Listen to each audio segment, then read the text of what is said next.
At the start of the movie, Ruth is released from prison on parole. Her parole officer, Vince, reminds her of the rules on the outside and that she must not contact the victim's family. A man in a car watches them from a distance. Catherine is driving when her sister calls and asks her to ring their mom. The girl closes her eyes for a second and gets into a car accident.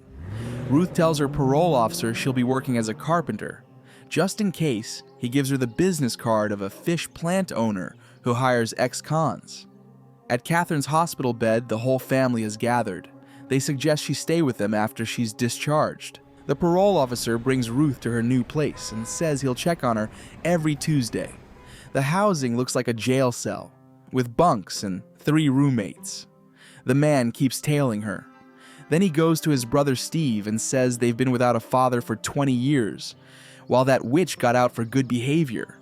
He proposes grabbing a couple of baseball bats, and the brother cools Keith down. He's not in. He's got a wife and a kid. Meanwhile, Catherine's parents are talking at the hospital. Michael thinks the crash and the letter that arrived from the prison today are a coincidence, since the girl couldn't have seen it. Rachel is afraid Catherine will start looking for Ruth. Ruth gets a call and is called a cop killer. Meanwhile, a roommate rummages through her things. Ruth pushes back, then studies a photo of a little girl, and the man who was following her tends to his bedridden mother. In the morning, Ruth remembers how she was being evicted and refused to let the police in. At the same time, in her old house, the new owner, Liz, scolds her boys for mischief.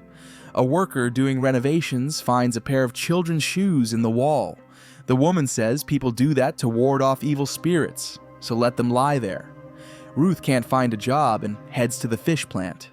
A guy named Blake helps her settle in. Ruth searches the internet for Katie, looks through adoption records, but finds nothing, so she goes to her former home. Liz sees her through the window. Ruth remembers Officer Mack calling and coaxing her to come out, offering to let her stay at his place while his sons would move to the basement. She shouted that they would take her child away. Liz's husband John comes out to her. The woman lies that she worked here long ago and is just curious to see the house. The man invites her inside. Liz tells the story of the shoes, and Ruth looks right at the spot where they were found. She hurries to leave, but John offers her a ride. The woman learns the man is a corporate lawyer. Ruth asks if he knows a family attorney. John suspects she's hiding something. The woman tells the truth. After their parents died, she lived in that house with her little sister. She was sent to prison, and the girl was adopted. Ruth wrote to her for years with no reply. She doesn't even know whether she's alive. John is moved by the story and decides to help. And at home, Catherine tells her sister about nightmares where she's covered in blood and screaming. She also remembers a woman, music, and a horse. Emily asks why she doesn't want to learn about her past. She replies it doesn't interest her. They are her family now. In the morning, Ruth sees a carpentry workshop and steps in to ask if they need workers. They say no, since they're building a kitchen for the homeless on donations. The woman comments on a crooked frame. The foreman realizes she knows her craft and hires her at minimum wage. The parole officer advises her to tell the boss the whole truth. She gets angry and doesn't want a criminal label pinned on her. He corrects her. The label is cop killer, and she'll have to live with it. Ruth gets absorbed in the work, smiles at Blake, and even lets him drive her home. It turns out he plays drums in a rock band. Catherine resumes piano lessons. A big concert is coming up. From the workshop, Ruth calls John, but he's reading an article about her and doesn't pick up. Suddenly, she hears a noise, grabs a wrench and heads for the door. But it's Blake with donuts and a warm jacket for her. Ruth has forgotten what care feels like. Later, she records a message to John, apologizing for not telling the whole truth and explaining she doesn't want to wreck her sister's life. She just wants to know the girl is okay. And the workers tell Liz Ruth's story, according to which the father took his own life, the sisters were left alone. The sheriff came to evict them, and she killed him. The sheriff's sons meet at a police party. It turns out Keith is pumping them for info about Ruth. His brother scolds him for it, and he shouts that because of her, they ended up homeless. Steve answers that happened because their mom drank herself away. His wife suggests they have some fun while they're without the baby. He gloomily asks whether his brother isn't already entertaining her. At the same time, Liz asks John why he didn't tell her that a killer was getting nostalgic in her kitchen. The husband says Ruth served her time. The wife replies that he is not to bring her into their home. Steve visits his ailing mother, looks at family photos, and a clipping about how his father saved a man. He also starts to feel bitter about their ruined life. He drives to the workshop. Ruth assumes he's a delivery guy bringing lumber. The crew leaves, and the woman realizes Steve isn't one of them. She asks him to go, but the man hides in the building and finds a photo of the sister and a letter. Ruth rushes to meet her parole officer. He tells her he knows about the lawyer and advises her not to look for her sister. Steve tells Keith he spoke with Ruth, and she said life goes on. Now he also thinks they should pay the killer back in kind.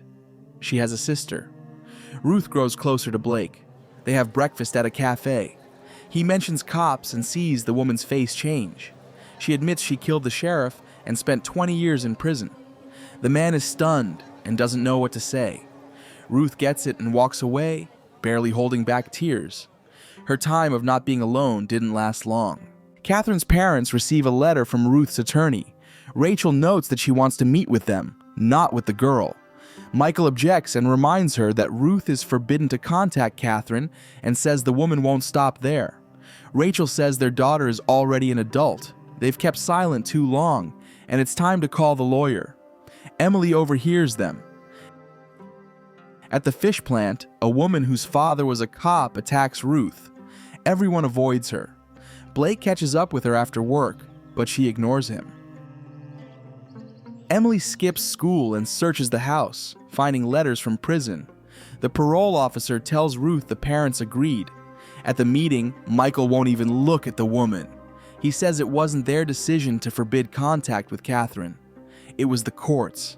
She remembers nothing of her childhood. Her life is stable. Why destroy that? Ruth says she's raised Katie since day one because their mother died in childbirth. The father gave up, but she won't abandon her sister. The woman doesn't believe the girl remembers nothing. She was 5 then. Ruth gets nervous and asks Rachel whether she passed the letters along or maybe burned them. The woman is silent. Michael cuts the talk short. Ruth follows them and shouts that she spent 20 years in a cell, hoping for a letter from her sister. Michael says he'll sue and send her back to prison.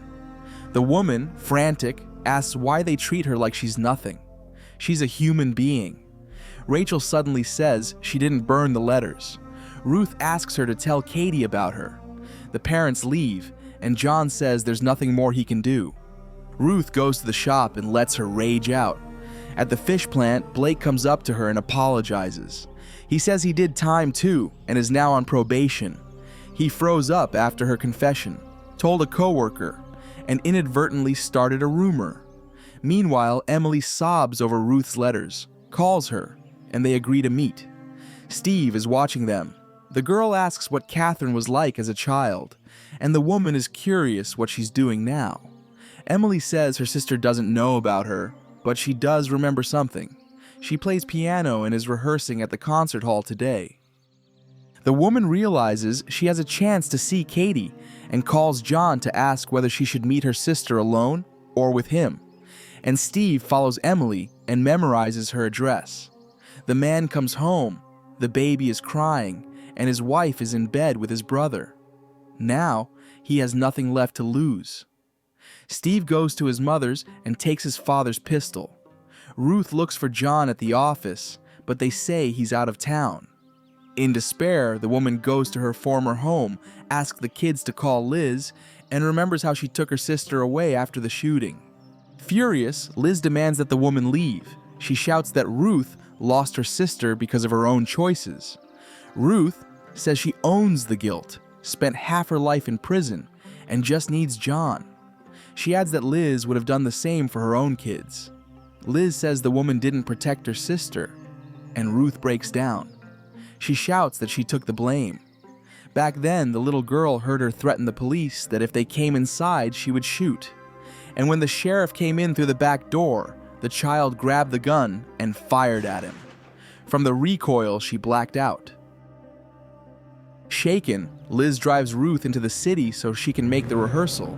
Ruth remembers how she fed her sister at a cafe and realized the girl remembered nothing about what happened. The police pulled up, and she told the little one she had to go and would always love her. It was their last meeting. Catherine's parents sit in the hall waiting for their daughter's performance. Ruth heads there, and then Steve calls. He says he's holding a gun to Katie's head and demands she come to him. Ruth begs him not to touch her sister. He answers. After all, life goes on. Ruth and Liz arrive at a construction site. The woman walks into a room, and Emily is tied up on the floor. Katie is at the hall rehearsing. Ruth tries to say the girl is innocent, but the man forces her to lie on the floor and watch her sister die. Ruth starts talking about his father, and in a rage, he points the gun at her, but she goes on. Mac was kind, and she's sorry she took him from his kids.